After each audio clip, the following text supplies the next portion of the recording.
العالمين والصلاة والسلام على سيد الأنبياء والمرسلين أما بعد فعن عطاء عن ابن عباس عن الفضل بن عباس قال جاءني رسول الله صلى الله عليه وسلم فخرجت إليه فوجدته موعوكا قد عصب رأسه فقال خذ بيدي يا فضل فأخذت بيده حتى انتهى إلى المنبر فجلس عليه ثم قال صح في الناس فصحت في الناس فاجتمع ناس فحمد الله وأثنى عليه ثم قال يا أيها الناس. جی رسول اللہ صلی اللہ علیہ وسلم کے مرض الوفات کے بارے میں حضرت فضل بن عباس کی ایک روایت ہے جسے امام طبرانی نے اپنی مشہور کتاب الاحادیث الطوال میں نقل کی ہے. ایک امام طبری ہے 310 ہجری میں وفات پا گئے، ایک امام طبرانی ہے وہ 360 ہجری میں وفات پا گئے.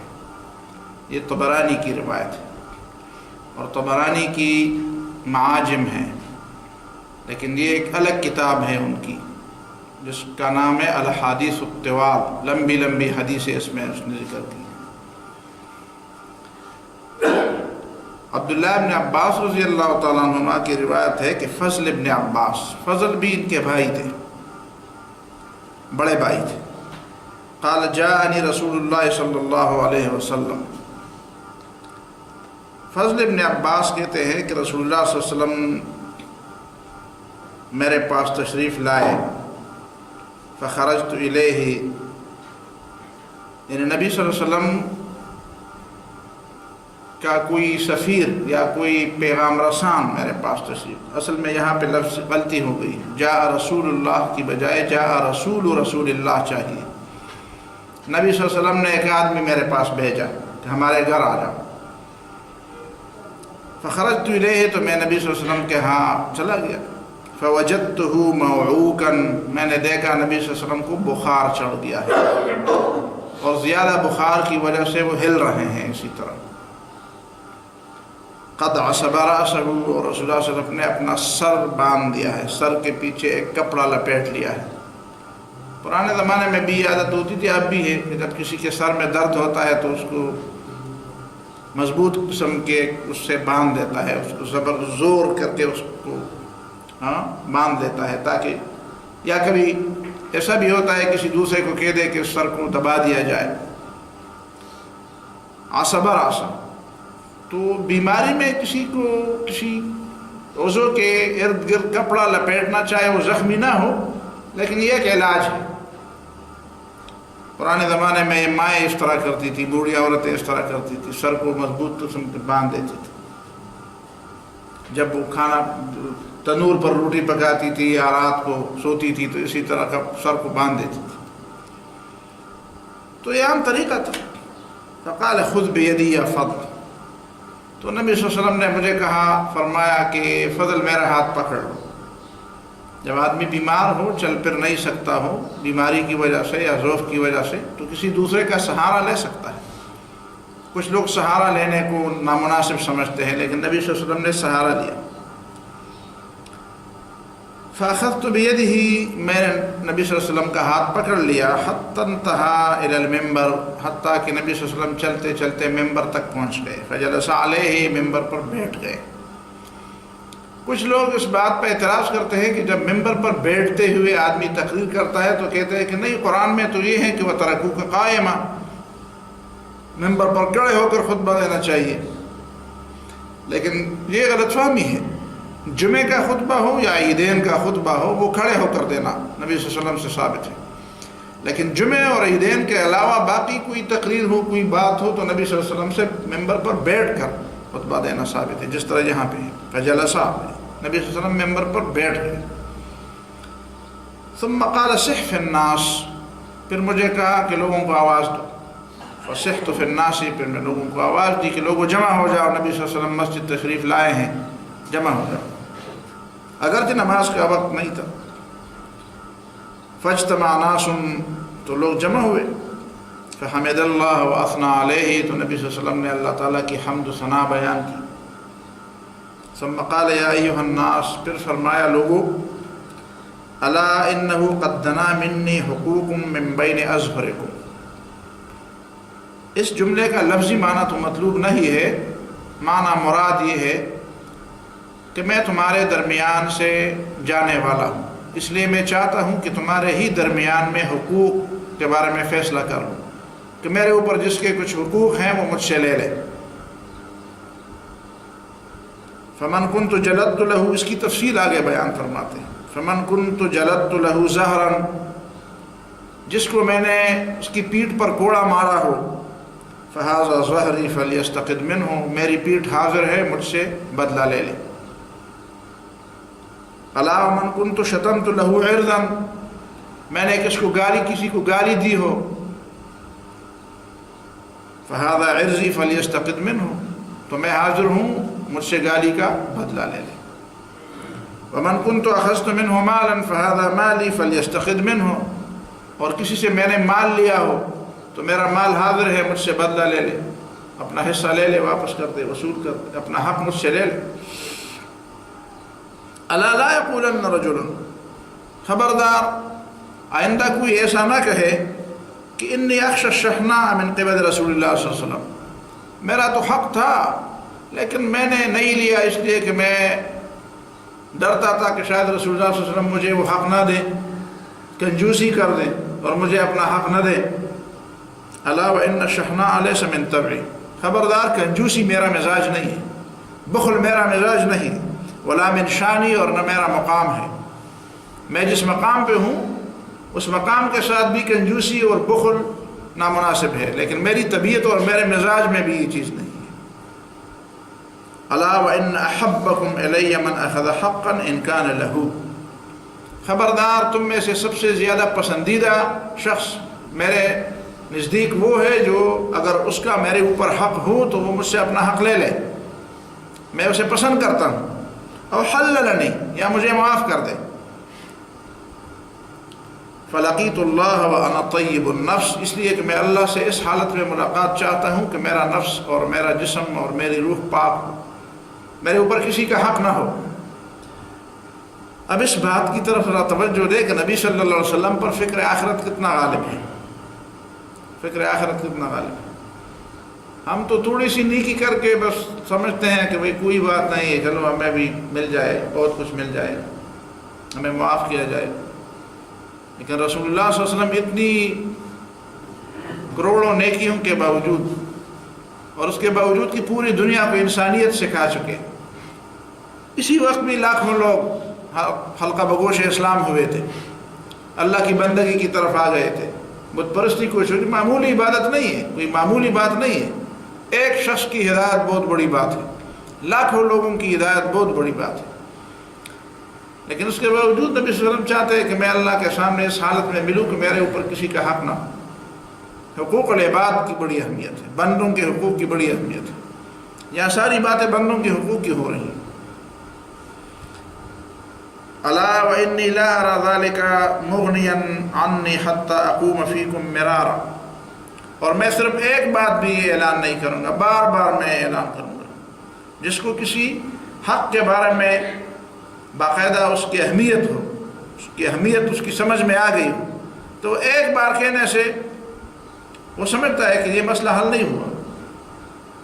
وہ جب ہم بچے تھے تو اس وقت لوگ کہا کرتے تھے، بچے اسی طرح بولتے تھے اسکولوں میں کہ کسی کو کوئی چیز ملے تو وہ مولوی صاحب کہتے ہیں کہ 3 بار اعلان ہوا. کہتے ہیں میں نے اپنے کمرے میں جا کر چیخ ماری 3 بار، چیز باہر ملی تھی اور چیخ کمرے میں ماری، اور کبھی اگر باہر بھی ماری تو اتنی بات تھی کہ ہونٹوں سے آواز باہر نہیں آئی. مطلب دینا تو نہیں تھا نا، صرف وہ شرط پوری کرنا، اللہ کو دھوکہ دینے کے لیے کرتے. تو نبی نے فرمایا میں بار بار یہ بات کہوں. ثم نزل، پھر نبی صلی اللہ علیہ وسلم ممبر سے اترے، فصلی الظہر، ظہر کی نماز پڑھی. ثم عاد الى المنبر، پھر ممبر پر بیٹھ گئے.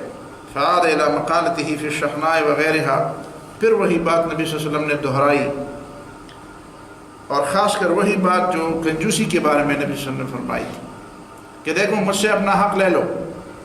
کسی کو مارا ہو تو میری پیٹھ حاضر ہے، کسی کا مال لیا ہو اور کسی کو سب و شتم کیا ہو، کسی کو برا بلا کہا ہو تو میں حاضر ہوں، مجھ سے بدلہ لے لے. یہ نہ کہے کہ میں کنجوسی سے ڈرتا ہوں، میں کنجوس نہیں ہوں، کنجوسی میرا مزاج نہیں ہے اور نہ میری شان کے مطابق ہے. ثم قال یا ایھا الناس، پھر فرمایا لوگو، من کان عنده شیء فلیردہ. یہ بھی آپ کو بتاتا ہوں کہ میرے اوپر جس کا حق ہو تو مجھے بتایا جائے، اور یہ بھی کہتا ہوں کہ تمہارا آپس میں اگر ایک دوسرے کے حقوق ہوں تو وہ بھی ایک دوسرے سے معاف کراؤ یا دے دو، واپس کر دو. من کان عنده شیء فلیردہ، جس کے پاس کسی دوسرے کی کوئی امانت ہو، کوئی حق ہو کسی کا، تو اس کو واپس کر دے. اور واپس کرنا کا مطلب یہ نہیں ہے، واپس کرنے کا مطلب کہ وہ واپسی کے لیے بس بات کہہ دے، واپسی کے لیے بات. یہ جو بھائی کبھی دینی باتیں سنتے ہیں تو بہنوں کا حق انہوں نے مارا ہوتا ہے تو جا کر بہنوں کہتے ہیں بہن اگر آپ چاہتی ہیں تو میں آپ کو دے دوں، میں دے دوں، نہیں میں تو دے دوں، اور دے دو تو تمہارے پاس کیا ہے تو دے دو نا، دے دو کہ کرنے کا مطلب کہ دے دو کہنے کی بجائے جا کر دے دو اس کو. تمہیں دینے کا طریقہ نہیں آتا، تمہارا کسی کے اوپر حق ہو تو تم کیسے مانتے ہو اس سے؟ تو اگر تم مانتے ہو کہ یہ حق ہے تو جا کر دے دو، دینے کا طریقہ ہوتا ہے. اگر زمین ہے، اگر جائیداد ہے تو جا کر لکھ لو یہ میرے نہیں ہے، جائیداد ان کی ہے. اگر کوئی نقد پیسے ہیں تو نکال کر اس کے اب جیب میں رکھ دو، بس یہ پیسے لے لو، یہ دے دو، تاکہ وہ آگے سے کہتے کہ نہیں آپ نے تو دینا ویسے بھی نہیں ہے، تو وہ بھی آگے سے کہتی ہے کہ نہیں جی ٹھیک ہے تم تو میرے بھائی ہو، چھوڑو اس کو. بس کہتے ہیں یار میں نے تو دے دیا تھا، لیکن اس نے چھوڑ دیا، وہ تم نے کیا دیا تھا. وہ ایک مثال شاید میں نے آپ کے سامنے رکھی تھی، ڈاکٹر یعقوب صاحب کے اللہ تعالیٰ مغفرت فرمائے، اس نے مجھے سنایا تھا قصہ کہ ایک باپ تھا تو اس نے اپنی بیٹی کی مہر کا مال کھایا تھا. تو پھر کسی سے سنا ہوگا کسی تقریر میں کہ یہ تو غلط ہے، تو بیٹی کو بلایا اور 20,000 روپے تھے اس زمانے میں، تو 20,000 روپے اس کو دے دیے اور پھر اس کو اپنے گھر میں بٹھایا رکھا. وہ جانا چاہتی تھی اپنے گھر کہ میرے وہاں پہ گھر ہے، بچے ہیں، میری گائے ہے، میرا فلان ہے، میرا فلان. کہتے نہیں بیٹھ جاؤ. جب بہت ہی زیادہ آخر میں اس کو کہتا ہے کہ دیکھو بیٹی، میں اللہ سے ڈر کے میں نے آپ کا حق دے دیا تو تم بھی خدا سے ڈرو. میں نے کہا میں کیسے ڈروں، ڈرنا تو چاہیے مجھے. کہتے نہیں تم سمجھتی ہو لیکن ویسے آپ نے آپ کو انجان بنایا ہے. آخر کار وہ نکل پڑی تو باپ نے بندوق لے کر اس کے ساتھ چلتا رہا. راستے میں ایک جگہ پہ اس کو روکا اور بندوق اس پر تان کر کہ میں نے 100 دفعہ تمہیں سمجھایا تھا سڑی نو رڑو یہ نا. میں نے کتنے دفعہ تمہیں سمجھایا کہ جب میں اللہ سے ڈرتا ہوں اور میں نے تمہارا حق دے دیا تو تم بھی خدا سے ڈرو، دے دو مجھے. اس نے کہا خدا سے ڈرنے کا تو مطلب یہ ہے کہ آپ کے اوپر کسی کا حق ہو تو آپ دے دے، تو میرا تو آپ کے اوپر حق تھا تو آپ نے دے دیا، تو آپ کا میرے اوپر کیسے حق بنتا ہے کہ میں آپ کو دے دوں. تو کہتے ہیں آخر میں اس نے اس پر بندوق تان لی کہ نہیں دے. تو کہتے ہیں کہ یہ تو اگر ڈاکو بھی بندوق تان لیتا تو میں دے دیتا، تو تم بھی لے لو. یہ خدا سے ڈرنے والا تھا، اس نے تقریر سنی تھی، خدا سے ڈر رہا تھا. تو یہ ہمارا ہوتا ہے دینے کا طریقہ. خدا کو دھوکہ دیتے ہیں نا لوگ اپنی دانست میں. فَلْيَرُدَّهُ، واپس دے دے اس کو، واپس کر دے. وَلَا يَقُولُ، اور یہ نہ کہے کہ فضوح الدنیا، میں تو دنیا میں شرمندہ ہو جاؤں گا، دنیا کیا کہے گی. یہ تو بڑے شرم کی بات ہے کہ میں لوگوں میں اٹھ کر کہوں کہ فلان کا میرے اوپر حق تھا، یا فلان جگہ پہ میں نے ایک چیز چرائی تھی، یا میں نے لے لی تھی، یا میں نے کسی کی چیز اٹھائی تھی، یا میں نے کسی کی چیز استعمال کی تھی اسے بتائے بغیر. تو یہ تو شرمندگی کی بات ہے، شرم کی بات ہے، لوگ کیا کہیں گے. اس لیے فرمایا الا وان فضوح الدنیا ایسر من فضوح الآخرہ، دنیا کی شرمندگی آخرت کی شرمندگی کے مقابلے میں بہت معمولی ہے. آخرت کی شرمندگی بہت بڑی چیز ہے، اللہ تعالیٰ اس سے بچائے ہمیں. فقام الیہ رجل، ایک شخص کھڑا ہوا، فقال یا رسول اللہ، اس نے کہا اللہ کے رسول صلی اللہ علیہ وسلم، ان لی عندک 3 دراہم، آپ کے ذمے میرے 3 درہم ہیں، آپ کے ذمے میرے 3 درہم ہیں. فقال، نبی صلی اللہ علیہ وسلم نے فرمایا، اما خبردار سنو، انا لا نکذب قائلا، ہم کسی کو جھوٹا نہیں سمجھتے، ہم آپ کو جھوٹا نہیں کہتے. ولا نستحلفہ، اور ہم کسی کو قسم دلا کر بھی نہیں کہتے کہ قسم کھاؤ واقعی تمہارے پیسے ہیں میرے ذمے، ہم کسی کو قسمیں بھی نہیں دیتے. لیکن یہ بتاؤ فبما سوارت لک عندی، یہ 3 روپے کیسے آپ کے میرے ذمے آ گئے، یہ تو بتانا پڑے. کچھ لوگ کہتے ہیں کہ نہیں بس جب اس نے کہہ دیا ہے تو بس اس میں کیا ہے. نہیں، دیکھیں نبی صلی اللہ علیہ وسلم نے کیسی بات کی. ہم آپ کو جھوٹا نہیں سمجھتے، ہم آپ کو قسم بھی نہیں دینا چاہتے، لیکن یہ تو آپ کو بتانا پڑے گا کہ آپ کے یہ 3 درہم میرے ذمے آ گئے کیسے. ایسا نہ ہو کہ زیادہ خسڑے سوئے جوڑ کی بس ٹھیک طرح سے کوئی نہیں پتا دن بس بتایا خبر تدیرہ بان، نہیں بتانا تو پڑے گا. قال، اس شخص نے کہا تذکر یوم مر بک مسکین، تمہیں یاد ہے کہ آپ کے قریب ایک مسکین گزرا، آپ کے پاس سے ایک مسکین گزرا. مسکین فامرتنی ان ادفعها الیہ، آپ نے مجھے حکم دیا کہ اسے 3 روپے دے دو، میں پھر تمہیں دے دوں گا. تو نبی نے فرمایا ہاں ٹھیک ہے. قال ادفعها الیہ یا فضل، فضل اس کو 3 روپے دے دو، 3 درہم دے دو. ثم قام الیہ رجل آخر، پھر دوسرا آدمی کھڑا ہوا. فقال، اس نے کہا عندی 3 دراہم، میرے پاس 3 درہم ہیں. کنت غللتها فی سبیل اللہ، میں نے جہاد مال غنیمت سے چوری کی تھی، میں نے مال غنیمت سے خیانت کی. اجتماعی مال جو ہوتا ہے، اجتماعی مال، کسی بھی اجتماعیت کا مال، خاص کر یہاں پہ غنیمت کا مال، اس میں خیانت کو غلول کہتے ہیں. حکومت کا مال ہو غلول کہتے ہیں. غلول کا مطلب یہ ہے کہ اجتماعی، ایک تو ایک شخص کا مال ہوتا ہے اسی سے معافی بھی لی جا سکتی ہے، لیکن ایک اجتماعیت کا مال ہوتا ہے، کس کس سے معافی لوگے. غلول قومی خزانے کو لوٹنا، جس طرح ہمارے ملک کے بڑے لوگوں کی عادت بن گئی، فیشن بن گیا ہے کہ لوٹو، اور پھر لوٹنے والے مزے کرتے ہیں. 460 ارب روپے لوٹو اور مزے کرو، 50 لاکھ روپے کی ضمانت سے باہر نکل آؤ، جاؤ موج کرو. 3 درہم تھے. کنت غللتها فی سبیل اللہ، میں نے مال غنیمت سے چرائے تھے. قال ولما غللتها، تو نبی نے فرمایا کیوں چرائے تھے، چرائے کیوں تھے، یہ تو بتانا پڑے گا. قال كنت الیہا محتاجا، اللہ کے رسول بس میں محتاج تھا، مجبور تھا، میری ضرورت تھی. قال خذها منه یا فضل، تو نبی نے فضل کو کہا فضل اس سے 3 درہم لے لو، خزانے میں جمع کرو. ثم قال یا ایھا الناس، پھر فرمایا لوگوں، من خشی علی نفسہ شیئا فلیقم ادعو لہ، جو بھی اپنے بارے میں کسی عمل سے ڈرتا ہے تو کھڑا ہو جائے، میں اس کے لیے دعا کرتا ہوں. دیکھیں نا امت پر یہ پوری حدیث آپ پڑھ لیں، حقوق العباد کی اہمیت، نبی صلی اللہ علیہ وسلم کی رحمت، مہربانی، نبی صلی اللہ علیہ وسلم کی خشیت الہی، ان کا خوف خدا، ان کا خوف آخرت، ان کا خوف حساب. خود اپنے بارے میں جب یہ بات ہوئی، کوئی کھڑا ہو جائے اور جو اپنے بارے میں ڈرتا ہو کہ میرے اندر فلان کمزوری ہے، فلان غلطی ہے، وہ بتائے، میں اس کے لیے دعا کروں. فقام الیہ رجل، تو ایک شخص کھڑا ہوا. فقال، اس نے کہا یا رسول اللہ، اللہ کے رسول صلی اللہ علیہ وسلم، انی لکذاب، میں حد درجہ جھوٹا ہوں. یہ کوئی کہہ سکتا ہے؟ ہم جھوٹے ہوتے ہوئے اپنے آپ کو سچا ثابت کرتے ہیں. اور اس نے کاذب بھی نہیں کہا، میں جھوٹا ہوں، کذاب، میں حد درجہ جھوٹا آدمی. کتنا جھوٹا ہوگا وہ؟ یہ بات اس بات کی دلالت کرتا ہے کہ اس سے تھوڑی بہت کوئی معمولی سی غلطی اس کو پہاڑ نظر آئی. حدیث میں ہے مومن کو اپنی رائی جیسی غلطی پہاڑ نظر آتی ہے، اور منافق کو اپنے پہاڑ جیسی غلطی ایک رائی نظر آتی ہے. یہ مومن اور منافق کا فرق ہے. مومن غلطی کرتا ہے، اس سے غلطی چھوٹی غلطی ہو چکی ہوتی ہے، لیکن اس کے دماغ پر ایسی سوار ہوتی ہے کہ جیسے وہ پہاڑ اس کے سر پر ہے. اور منافق پہاڑ جیسے گناہ کرتا ہے اور سمجھتا ہے کہ یہ تو پنگ سے اڑ جائے گی، کوئی بڑی بات نہیں ہے، ایک پنگ سے اڑ جائے گی. اب یہ مومن ہے، کہتے ہیں لکذاب، میں بڑا جھوٹا ہوں. وانی لمنافق، اور یقیناً میں منافق ہوں.